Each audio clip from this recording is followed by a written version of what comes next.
So let's start 13.6, and we're going to put all of the stuff that we've just learned together, and we're going to solve some equations. So first, I'm actually going to allow you a chance to figure out the main tool that you're going to be using in this class, and also for a large part in intermediate algebra, to solve the types of equations that we're going to get. So here's the riddle, or here's the question. Suppose A and B are real numbers. So AB means A times B. So suppose A times B is equal to 0. What can you know for sure about the value of A, or for that matter, B? So that's my question. So think about it for a second. So I'm multiplying two numbers together and the result is 0. And the thing I want to outline right here is maybe what you're kind of afraid about. What can you know for sure? But go ahead and go with your intuitions, and I'm sure you'll be right. So if you came up with the answer that either A is 0 or B is 0, or both, because they could certainly both be 0, then you're correct. And that literally is the heart of the principle that we're going to be using. As a matter of fact, it's called the zero factor property. And here is how it goes. So I'm not going to write out the whole thing, I'll just say it. Suppose A and B are real numbers, and suppose A times B is equal to 0. Here is the information you get. Then A is equal to 0, or B is equal to 0, or both. And by both, I mean both are equal to 0. So let's use that to solve some of these equations. So remember, an equation has an equal sign, and to solve it is to find values of the variable that will, when replaced into the original equation, make that equation true. And literally, the very first thing we're going to be doing is we're going to be disguising trinomials by presenting them in their factored form. So our first equation is I have the product of two degree 1 polynomials. These are also called linear factors because this is a factor. It's some number, I'll call it factor 1, multiplied by another number, and that's called a factor 2. And since they're polynomials in one variable of degree 1, they're also called linear factors.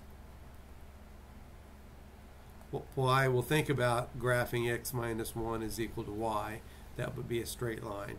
Now, you don't have to memorize this, but you know, this language is so much part of mathematics, I might actually say linear factor. And if I say linear factor, just think of a degree 1 polynomial enclosed in a degree 1 poly enclosed in parentheses. But in this case, I have the product, and it's going to be equal to 0. So we don't need all of this stuff right here. So I'm going to erase it. But it was helpful to realize, I don't even need this line right here, although watch me, I'll redraw it as soon as I erase it. So we're going to use the zero factor property. So I don't know what x minus 1 is because I don't know what x is. But I know that when x is given some value, x minus 1 is some real number, which is a. And when I give some x, and when I decide on some value of x, x plus b is another real number, b. So this is the same as a times b is equal to 0.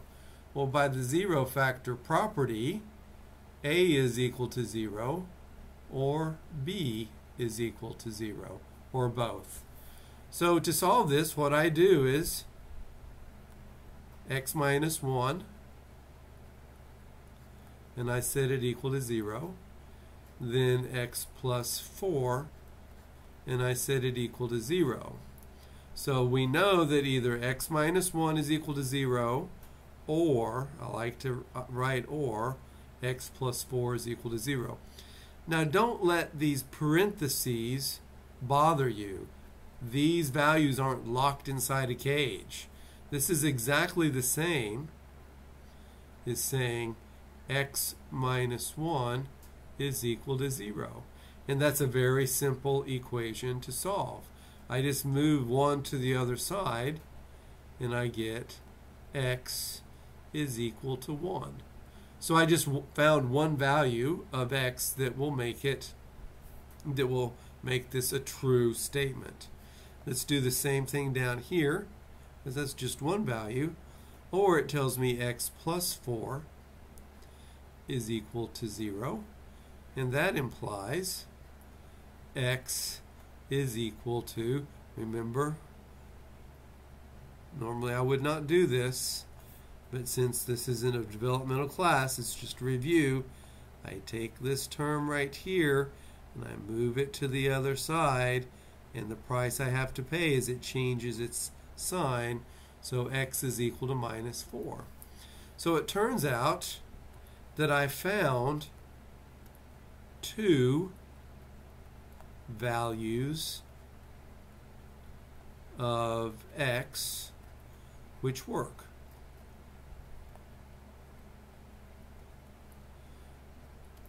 And there are two different ways I can say. You can either write, and my MATLAB may require one or both of the following. You can just simply declare the solutions are x is equal to 1 or x is equal to minus 4. That's one way. And another way, and I don't know which my MATLAB will ask you, they may want to talk about the set of solutions, which is just another word of talking about the solution set. In which case it's a set, and you just draw your little bitty braces like that, and you just put minus 4 and 1, and you separate the entries by a comma. So this is a set, and it contains two elements, minus 4 and 1. Sets are not ordered. It makes no difference which order you put them in there. This is the exactly same. Sets are determined by their elements, not the order in which they appear. So we will use both methods to write our answers. Let's do 1b. So again, we have an equation.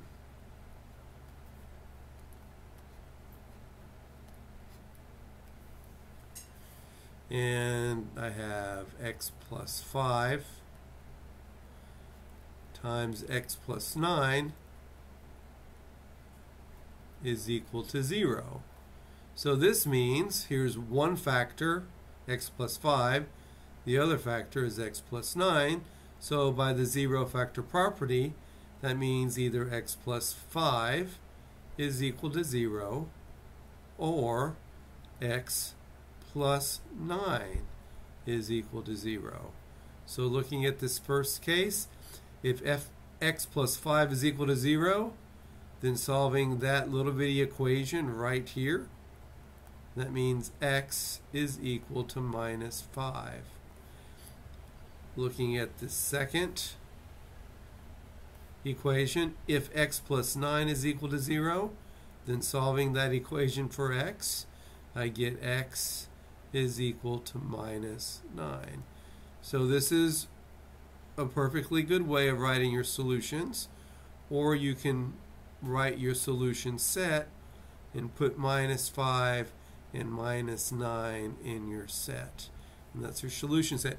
And again, I emphasize sets are defined by their elements, not the order. So if you want to put minus 9 first and minus 5 second, that's perfectly fine.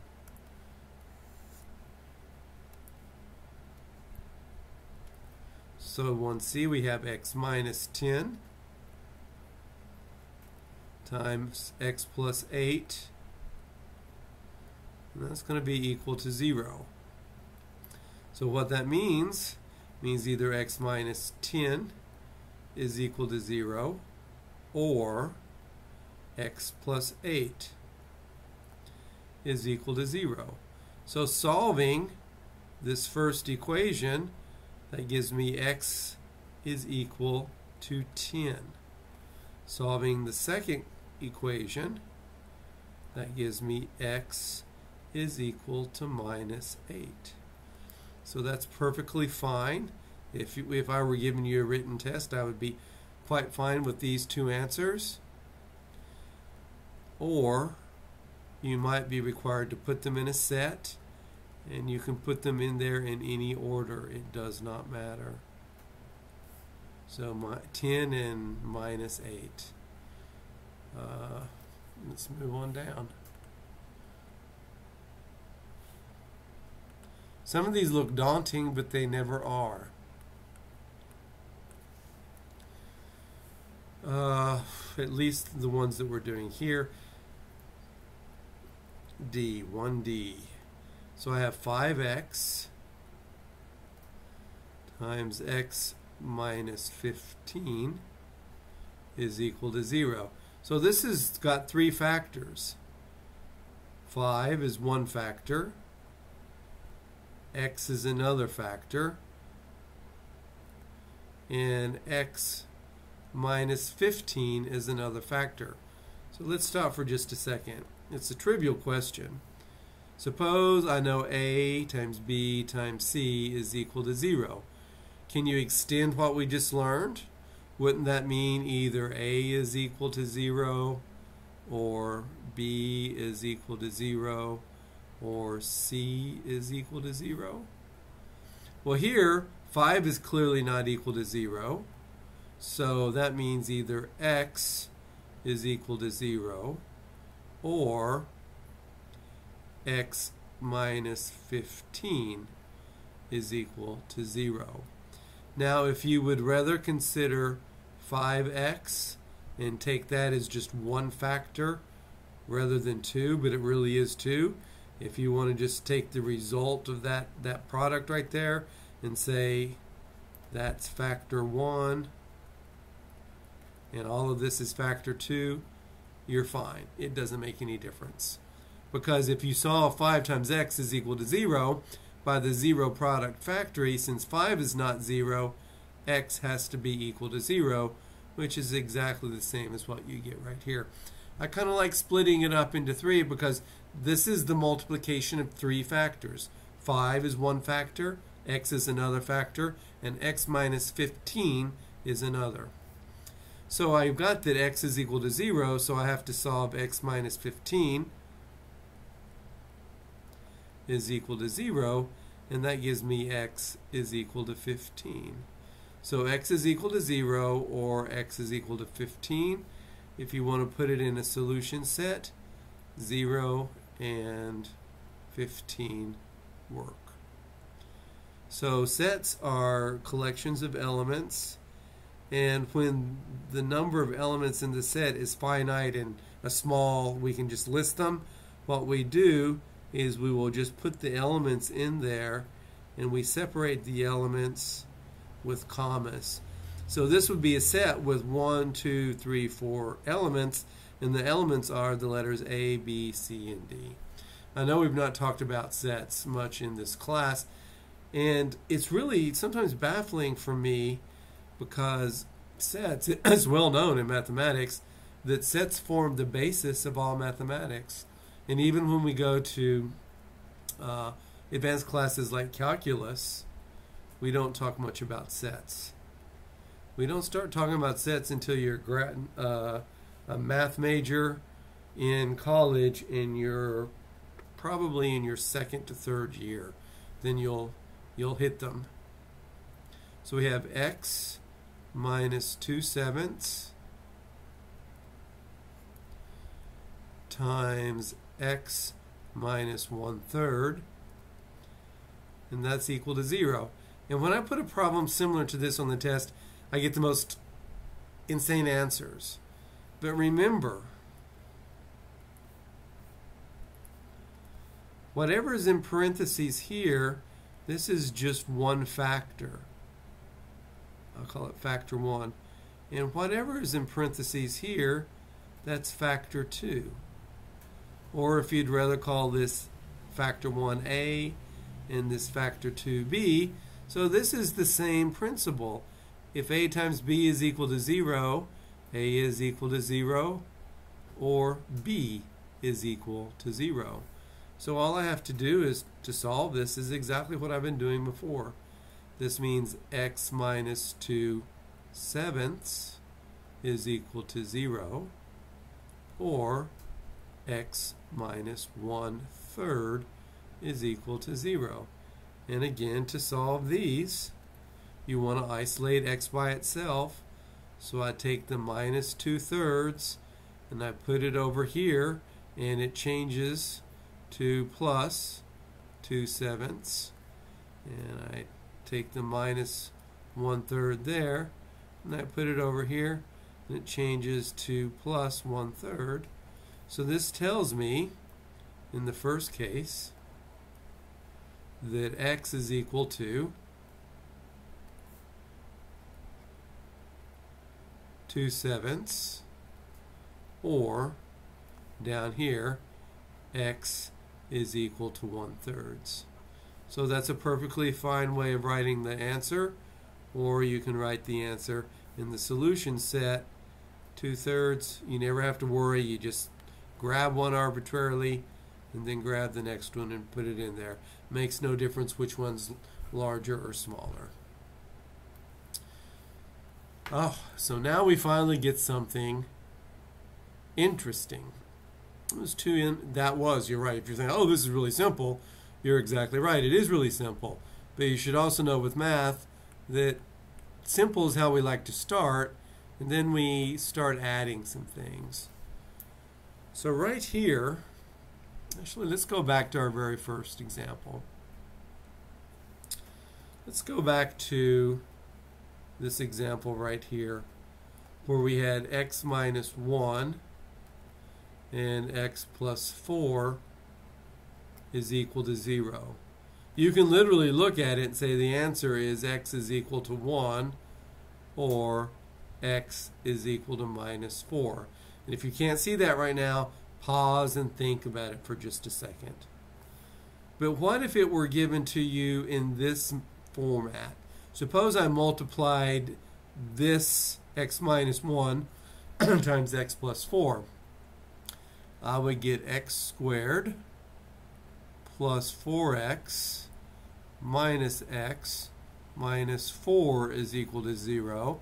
And if I were to collect like terms, I would get x squared plus 3x minus 4 is equal to 0. And when it presents itself in this form, there is no obvious way to look at that and even guess the values of x. But now we know that this is a degree 2 polynomial on one side. Here's the equal sign, and here's a 0 on the other.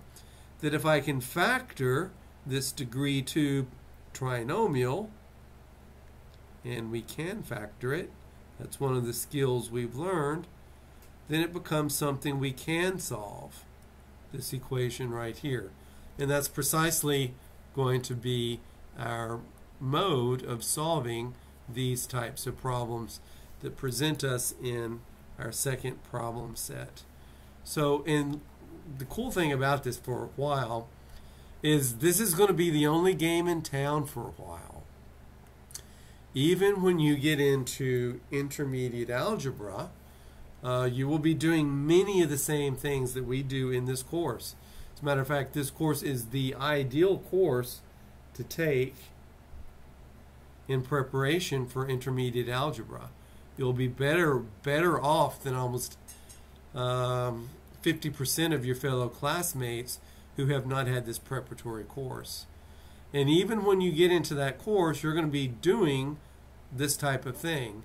And it won't be till the very, very last week or so of the class until you learn how to solve these some other way besides factoring.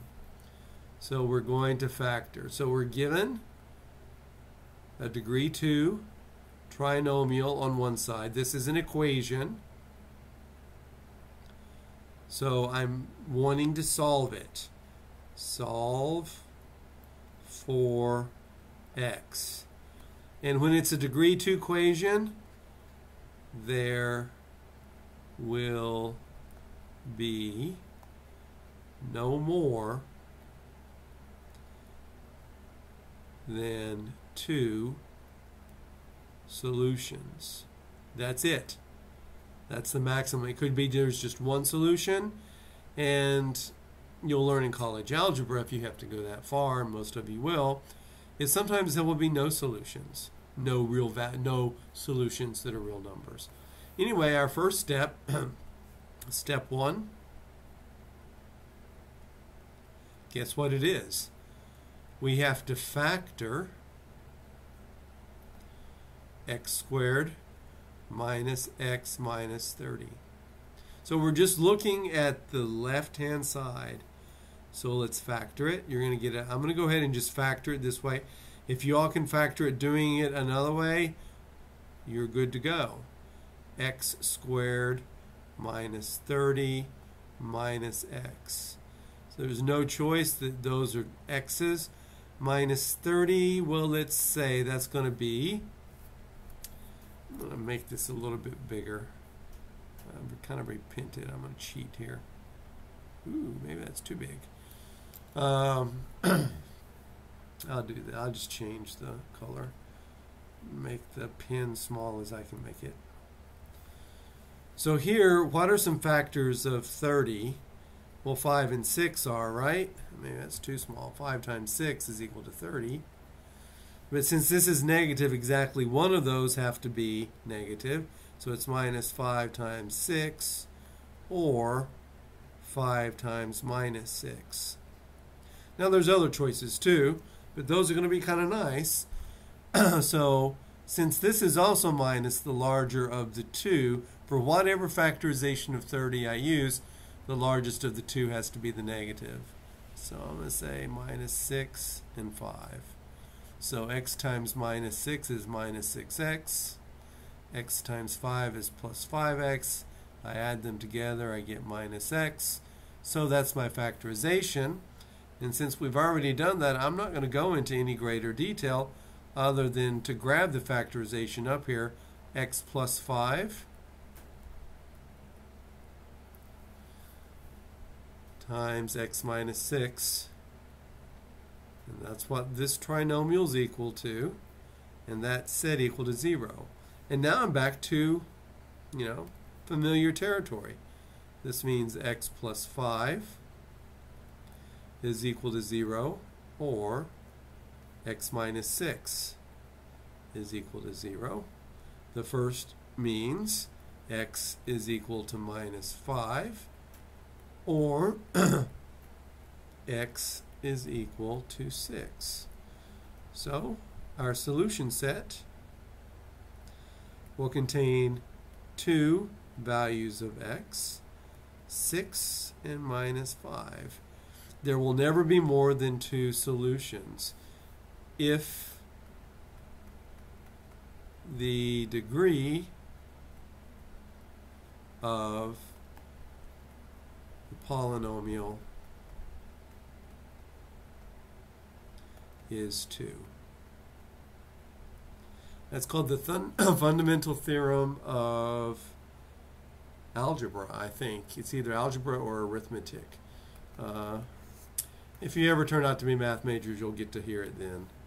It has some beautiful and elegant proofs, but you're not into a position to prove it until you prove it easily until you take complex analysis, which most of you will never even think about, much less take. So this is 2h.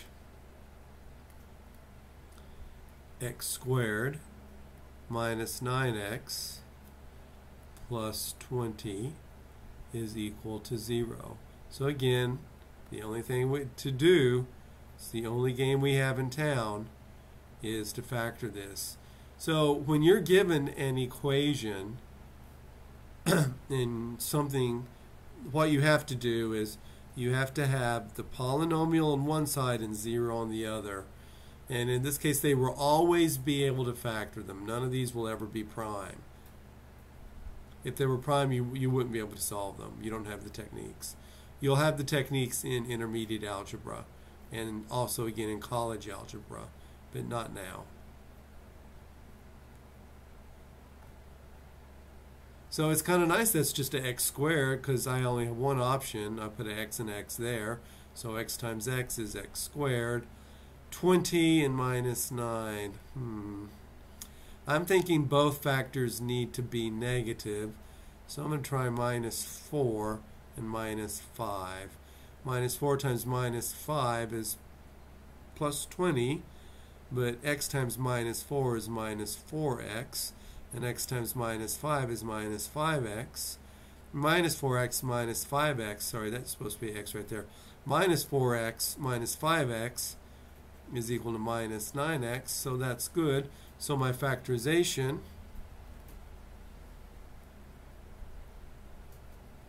of x squared minus 9x plus 20 is x minus 5 times x minus 4. Now I'm in very familiar territory. I set both factors equal to 0 and solve for x. The first one implies x is equal to 5. And the second one implies x is equal to 4. Those are your answers. Or if you can prefer, you can put your answers in a set. Okay, so let's do number I. Also, it's a good idea to remember when we're doing this, because I've not been doing it. I said G, but it's actually I. When we're doing this, when you start to factor, it's so easy to forget. I forget all the time. And so far, it's not been an issue. But we should always look at our polynomial and make sure that we cannot factor out any common factor. And when the leading term, the y squared term, has a coefficient of 1, then there's nothing we can do. So what I want to do is I have to factor, meaning when I say there's nothing we can do, there's no greatest common factor other than 1 that I can factor out. So this is going to be y squared up here.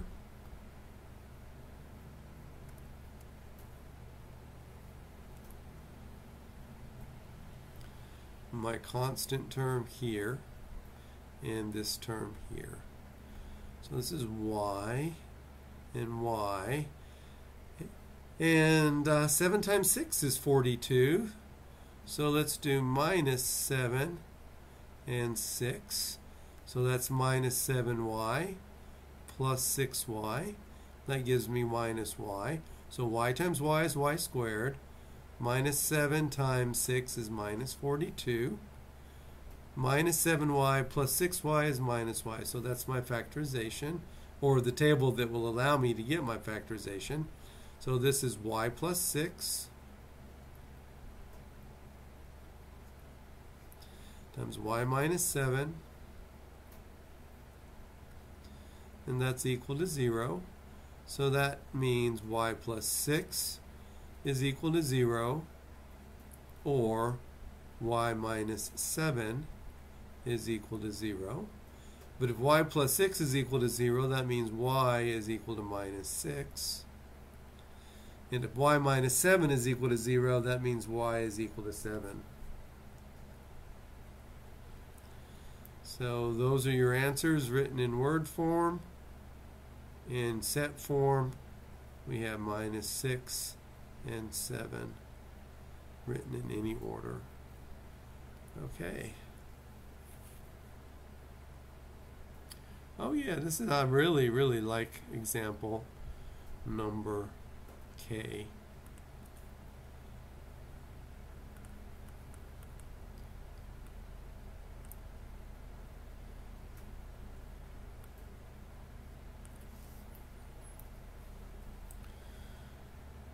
So this is, are we on, we're still on 1J. We've probably been giving them the wrong number the entire time. It doesn't matter. So x squared minus 7x is equal to 0. So we don't have a constant term here. So here is one where we actually have to factor out the greatest common factor. And these two terms do share a greatest common factor, and that's x. So that's the same as x. So x squared divided by x is x. Minus 7x divided by x is minus 7 is equal to 0. So I have two factors, x and x minus 7. So either x is equal to 0 or x minus 7 is equal to 0. Now if x minus 7 is equal to 0, that means x is equal to 7. So those are my two answers. X is equal to 0 and x is equal to 7 in set form. Sorry, it's not anyway changeable into a 0. 0 and 7 are my answers listed in set form. Now the next one is really interesting, because most of you feel like, oh, you could solve this one by just looking at it. So we have x squared is equal to 25, and you're going, oh, x equals 5 solves it, because 5 squared is equal to 25. But actually there's two solutions. So what you have to do is you have to have, the only way we can use the zero factor property is if 0 is on one side of the equation. So what I have to do is I have to take this 25 and you want to move it to the other side. You want the coefficient on your x squared term to always be 1. So when I move it to the other side, it becomes minus 25 equals 0. So x squared minus 25 is equal to 0. But that's the same thing as x squared minus 5 squared is equal to 0. Oh wow, why? That's just a tool we just learned. This is the difference of squares factorization. So this is x minus 5 times x plus 5 is equal to 0. So that says either x minus 5 is equal to 0 or x plus 5 is equal to 0. This first one says x is equal to 5, just like what we thought before. And the second one says x is equal to minus 5. So we do indeed have two answers. X is equal to 5, x is equal to minus 5. You might be thinking, well, when will we only have one answer?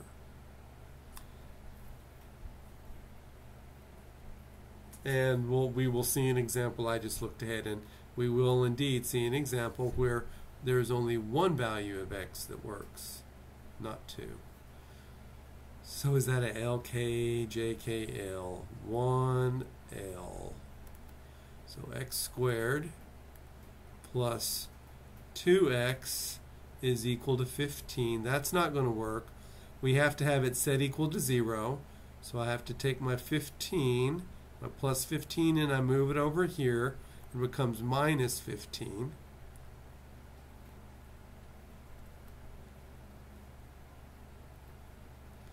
And now I factor my trinomial.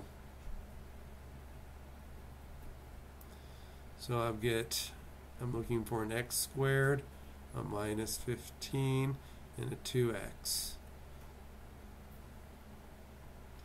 X times x is x squared. Let me think two values. What about 3 minus 3 times 5? Minus 3 times 5 is minus 15. This is minus 3x. This is plus 5x. Minus 3x plus 5x is indeed 2x. So I can read off my factorization now. X plus 5, x minus 3. So we're very familiar territory now. X plus 5 is equal to 0, or x minus 3 is equal to 0. So this first tells me that x is equal to minus 5. That's the solution to this equation. And the solution to this equation is x is equal to 3. So those are our two values of x.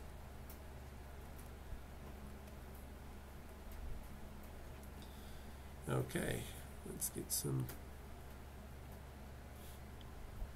last two. Okay, let's see. This next one is, notice it's a degree 3 polynomial.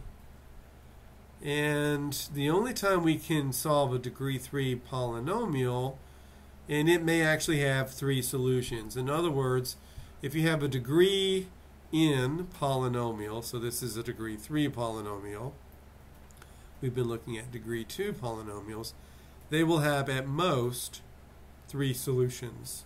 For degree 2, at most 2.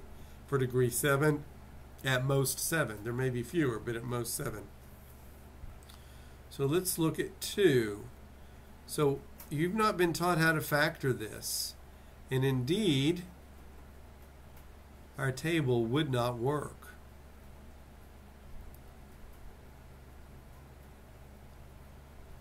But if we remember that our first step is always supposed to be factor out the GCF,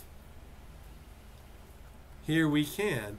Each one of these terms has a y term. So I can factor out a y. So y cubed divided by y is y squared. 14y squared divided by y is 14y. And 49y divided by y is 49. So now look what I have. I have, ooh, how cool is that? I don't know how that happened, but I will choose this color and close that window. So now if you look right here, this is a degree 2 polynomial. So remember, we already have found one factor. I have found a factor of y. And I may not be able to factor this. But let's look at this one.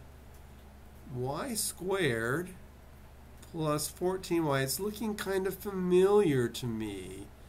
I'm going to write 49 as 7 squared. So my w is y, and my v is 7. That's a plus. So 2wv is 2 times 7 times y. That's 14y. Wow. I don't have to use my table method. I already know that the factorization is y plus 7 squared. So that's what I'm going to write down. Now, I'm going to do it over here too. I mean, you could still do this one over here. I did not teach you how to work it when we had difference of perfect squares, and I'm not going to. I want you to learn the formula for the difference of perfect squares.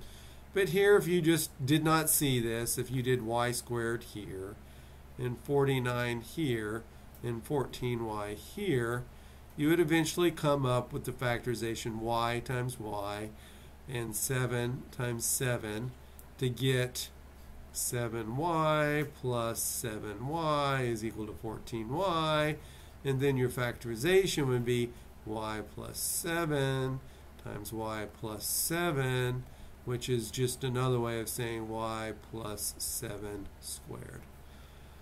So the whole thing, let me erase all of this. I'm going to write down here.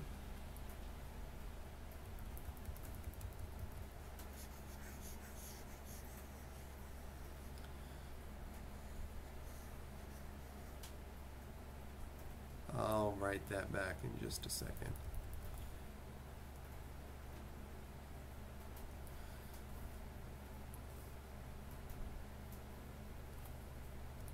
So there's a y out here.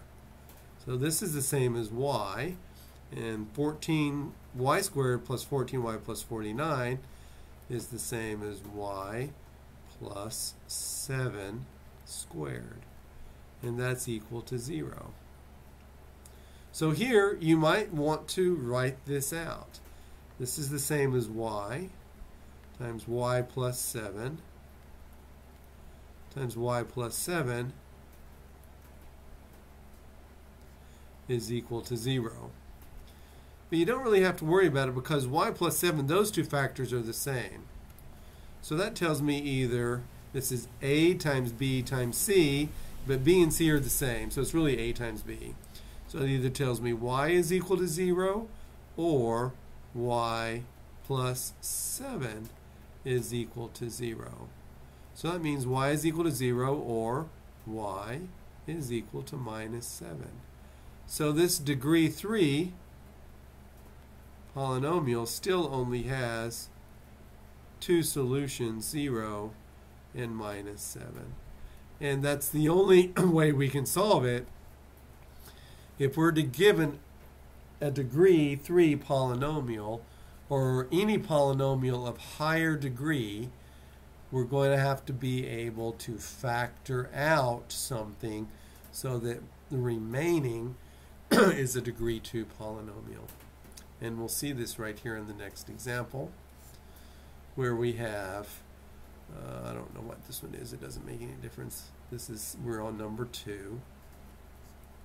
This is 16a cubed minus 9a is equal to 0. Well, again, that's a degree 3 polynomial, so we factor out the GCF. And the GCF is an a. Both of these terms, so the GCF, the greatest common factor of the constant terms, 16 and 9, that's just going to be 1. So it doesn't help. But the GCF of a cubed and a is equal to a. So I'm going to take my a. 16a cubed divided by a is 16a squared. 9a divided by a is 9. Oh, well, looky there. How nice. If you don't see it, I'm going to point it out to you. So clearly, I already know one factor is a. So a is equal to 0. So I need to factor this right here. So 16a squared is the same as, this is the same as a. Now I'm going to do the factoring here. 16a squared is the same as 4a in parentheses squared. And 9 is the same as 3 squared. Well, that's equal to 0. But this is the difference of perfect squares. So I have one factor is a. The next factor is 4a minus 3. And 4a plus 3. So we're actually going to get 3 solutions here. So that means either a is equal to 0, 4a minus 3 is equal to 0, or 4a plus 3 is equal to 0. So a is equal to 0 in our solution set. That's one value. So all I have to do is solve for a. I want you all to pause right now and solve for a. This should be really simple for you. Well, this means 4a. I'm going to move 3 to the other side. So 4a is equal to 3. And then I'm going to divide both sides through by 4 to give me a is equal to 3/4. So 3/4 is going to go into my set. Down here I have 4a plus 3 is equal to 0. So I'm going to take that plus 3 and move it to the other side. So I get 4a is equal to minus 3. So dividing both sides by 4, I get a is equal to minus 3/4. That's supposed to be a comma right there. Those are commas.